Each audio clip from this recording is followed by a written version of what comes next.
What's happening, financial coaches? It's Pete here. I want to talk to you today about getting referrals. And what I think is referral meetings, finding referral partners is a little bit of a chicken or the egg thing. And I'm not going to say in absolute terms that you should do it one way or the other.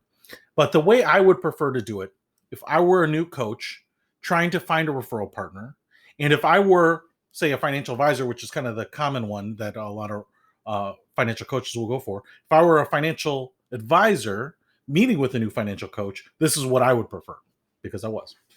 All right.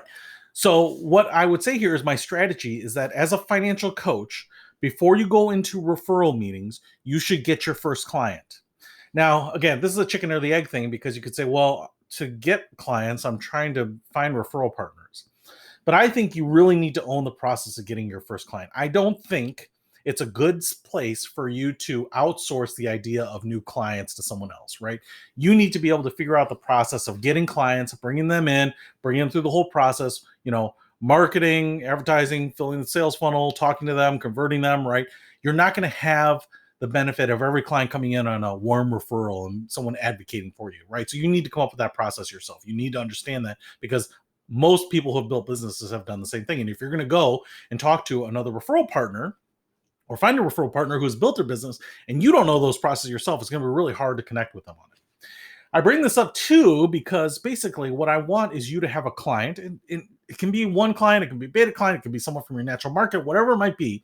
But I want you to have worked with someone to make progress, because if I am the financial advisor, you're coming to see me, and I ask you, hey, so what do you do? And you tell me, well, for clients, I would do this and this and this. That's not nearly as powerful as if you come and you'd say, well, say, for example, my last client was really struggling with credit card debt, and she was really confused at, what she should pay first and how she should pay it and how she should pay it off. And, what was the interest rate and what that was doing for her balance and how the minimum payments worked. And so we just kind of walked through all of that. Right. It's far more powerful to talk about a specific real situation than this theoretical, well, I help people think about their values and then connect them to their priorities. And we set some goals around it and we break that down into milestones and tasks and an action plan and do all right.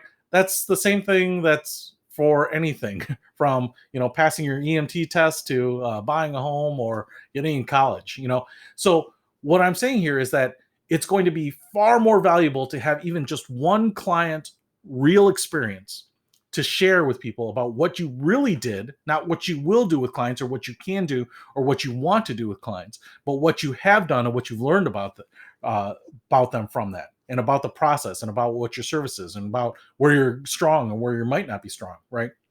And so that's going to resonate with me as a financial advisor to be like, oh, that's great. Because the other thing is from a selfish place too, I want to know that you have clients, because the financial advisor is not necessarily looking to just feed your business in a way.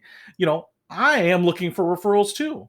And if you tell me that, hey, you've got a process where you find clients, and at some point, if they make sense to refer them to me, there's opportunity for me. But if you come to me and it's just an ask and you don't have any clients, one, it it starts to bring up questions in my mind about, are you selling? Are you any good? Why do you have no clients at all? Why don't you even have your brother or sister as a client?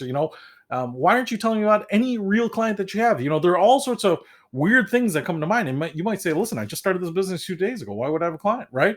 But, if you don't have a client, if you don't have a book of business, there are all sorts of reasons I can justify that in my head and assumptions I can make about you. But what I want is a referral partner, right? And what I think a lot of us say is, I went and met with this person, I think they could be a referral partner. But most people are coming back and sharing their comments and their excitement about it with no expectation that they're going to refer anything back. And that's not a partnership. That is one way. That's taking. That's not partnership. A partnership is bi-directional on this. And so you need to have at least a glimmer of hope that you can offer up reciprocity. You can offer up clients back and prospects back, right? And that's going to be more interesting. So I tell you what, if I had a few financial coaches come to me and say, hey, listen, who am I going to work with? I would probably take the person who has the most clients, the person who has the most specific type of things that they do with them, their areas of expertise, because I want that to be bi-directional. I want to have confidence that I know if I send my clients to you to get financial coaching, that you're going to do a good job. And the more clients you already have, the more confidence I'm going to have in that. And the more people you're working with, the more likely I might be to be on the receiving end of that as well. So, my advice before you go on these referral partner meetings is get a client, right? You don't have to dig into the details on it. You don't have to say, hey, well, they're a beta client. They didn't actually pay me anything. You don't have to get into that. But it's going to be much more powerful to share real examples of what you do, not theoretical ones. So that's it. I will talk to you later. See you.